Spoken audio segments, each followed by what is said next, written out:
Shoshilinch xabar.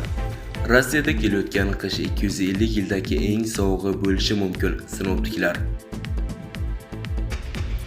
Rossiyada butun mamlakati bo'ylab qishda kuchli sovuq va kuchli qor yog'ishi kutilmoqda. Bu haqda Novosti Mail xabar bermoqda. Sinoptiklarning ogohlantirishicha, kelayotgan qish 250 yildagi eng sovug'i bo'lishi mumkin.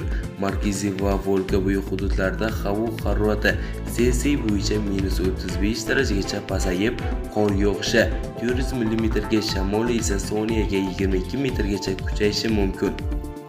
Uralsda havo harorati -40 darajagacha pasayib, qor bo'ronlari va 350 mm gacha yog'ingarchilik bo'lishi kutilmoqda.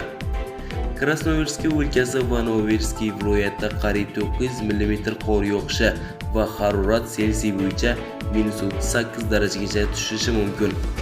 Uzoq Sharqda harorat me'yordan past bo'lishi kutilmoqda.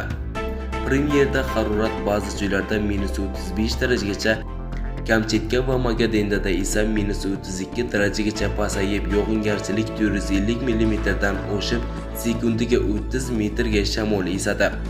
Ehtimol yuqori ssenariyga ko'ra Rossiyada kelayotgan qish o'tgan yilga qaraganda sovuqroq bo'ladi. Sizga kelmoqchi bo'lgan ma'lumotlarimiz mana shulardan iborat edi.